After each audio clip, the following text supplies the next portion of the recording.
A imprensa só tomou conhecimento dessa reunião aqui do Lula com o governo e a oposição da Venezuela e mais 4 presidentes, inclusive o presidente da França, Emmanuel Macron, justamente para evitar que a própria mídia fizesse intrigas e até impossibilitasse a realização dessa reunião.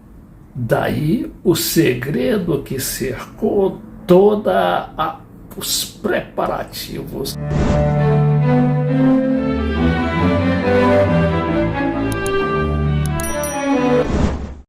Tudo aquilo se deu paralelamente à reunião de alta cúpula da CELAC com a União Europeia.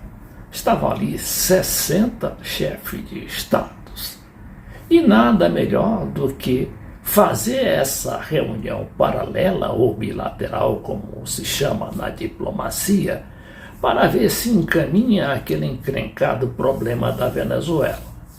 E aí o Lula que articulou, aqui a gente vê atrás do Lula o ex-ministro e grande assessor especial diplomático da presidência, o Celso Amorim, que dizem ser o cérebro de tudo, dessas reuniões todas, do Lula com o Putin, com o Zelensky e, claro, com o Maduro e a Venezuela.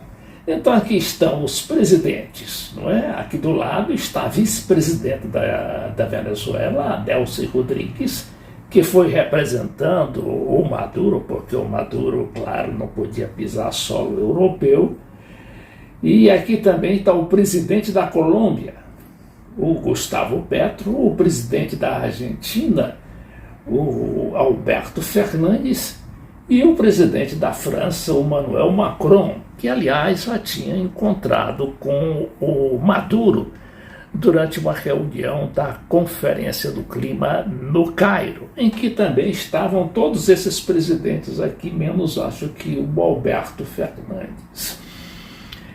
E o Macron ficou interessadíssimo em resolver, ou pelo menos encaminhar a solução da questão venezuelana, e já fez vários seminários, várias reuniões para tratar do problema. Então o que acontece aqui? Eles se reuniram, né? Mas aí o Lula foi logo dizendo, olha, a questão da Venezuela só poderá ser resolvida pelos venezuelanos. Vejamos aqui o que diz esse material do Globo. Aqui nessa foto, por acaso, não está o representante da oposição da Venezuela, que é o Gerardo Blyde. Mas se a gente pegar essa foto mais ampla, que é do Brasil 247, tratando do mesmo assunto, não é? Aqui está o Gerardo Blyde ao lado do Macron. O Gerardo Blyde é um tipo ali de oposição mais moderada e que, por isso, é autorizado a falar, inclusive em nome da oposição extremada, extremista da Venezuela, que sempre abandona esses acordos ou então torna impossível a continuidade desses entendimentos. Um deles, por exemplo, foi um dos últimos a acontecer, e sempre patrocinados por países europeus, como a Noruega, por exemplo. E essas reuniões nunca dão em nada justamente por causa das posições extremistas da oposição. Uma delas, por exemplo, foi a última, que a gente estava falando. Essa reunião houve, mas no final chegaram à conclusão de que a oposição venezuelana, que fala inclusive o relacionamento com Washington, com a política dos Estados Unidos e da Europa, prometeram lá ao governo venezuelano abrir um crédito de 3 bilhões de dólares, que é crédito, que não era um crédito, era, na realidade, um dinheiro que tinha sido apreendido e sequestrado tanto pelos Estados Unidos como pela Europa, de um total lá de mais de 30 bilhões de dólares, 3 bilhões seriam abertos ao crédito ao governo da Venezuela para, sob a administração da ONU, fazer uma série de investimentos na educação, na questão da vacina, na questão ainda remanescente da Covid-19. Resultado: houve muita promessa, mas o dinheiro nunca saiu. E é claro que as negociações foram rompidas. Bom, e aí volta novamente a essa reunião aqui, não é, patrocinada pelo Lula, de que está presente o representante lá da oposição, o Gerardo Blait. E aí diz o seguinte: em uma reunião articulada pelos presidentes Lula da Silva do Brasil e Emmanuel Macron da França, em Bruxelas, governistas e oposição venezuelanos discutiram os rumos do país, a Venezuela. O encontro desta segunda-feira contou ainda com a presença dos presidentes Gustavo Petro e Alberto Fernandes. Do lado do governo Nicolás Maduro estava a vice-presidenta venezuelana Delcy Rodrigues e do lado da oposição Gerardo Blait. Durante a reunião, Lula demonstrou abertura para ouvir as diferentes perspectivas presentes e ressaltou a importância de um processo eleitoral na Venezuela que seja reconhecido por todas as partes envolvidas. Aí houve também, paralelamente na imprensa, umas críticas ao governo da Venezuela que teria, através de seu presidente do parlamento, o Jorge Rodrigues, que por sinal é irmão da atual vice-presidenta Delcy Rodrigues, se manifestado contra a presença de observadores europeus na eleição que vai ocorrer no ano de 2024, quando Maduro está terminando seu mandato de 6 anos, segundo mandato. Agora, as razões para essa restrição da Venezuela à presença de observadores europeus. Porque na última eleição, a vida para a Assembleia Nacional, que é o parlamento, ela tem Câmara Única, sistema de unicameralismo, não tem Senado.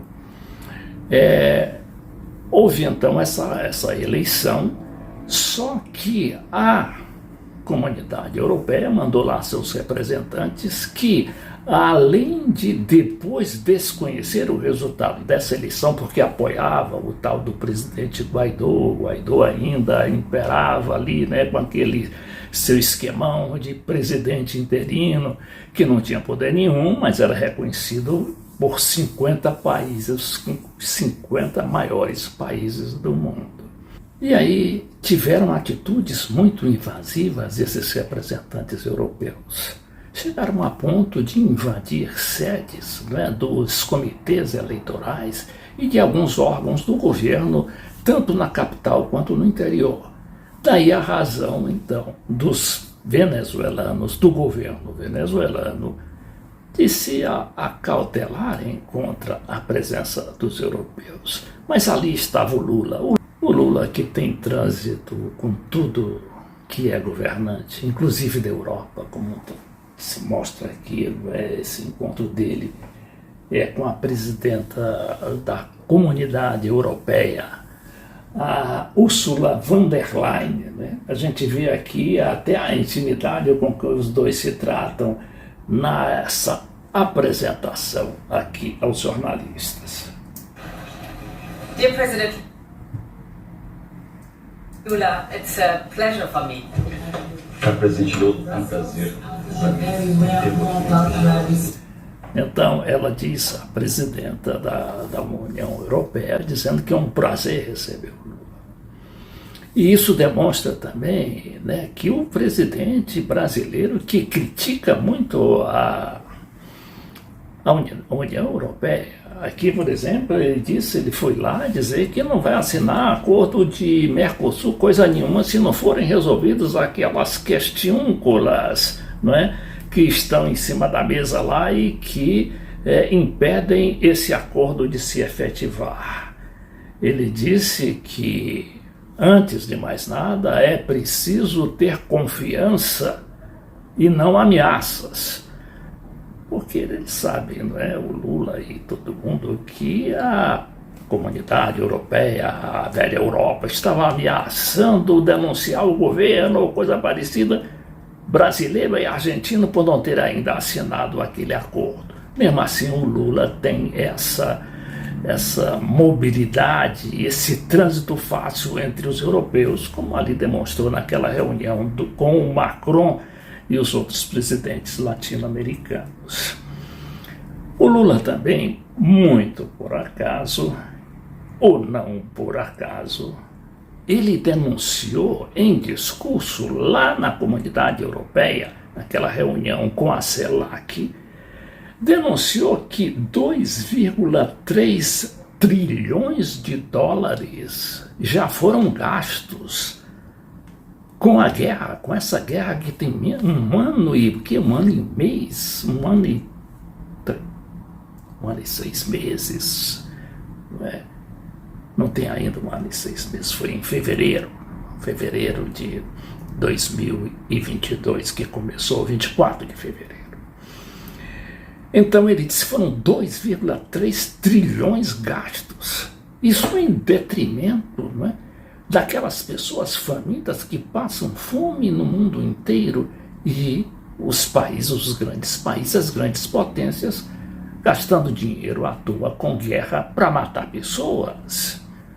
Mas o fato é que a reunião com a CELAC, Comunidade dos Estados Americanos e Caribenhos, com a União Europeia, continuou lá e deverá sair tudo em bons termos, e não como se esperava anteriormente, que era de ameaça ou de enquadramento da América Latina.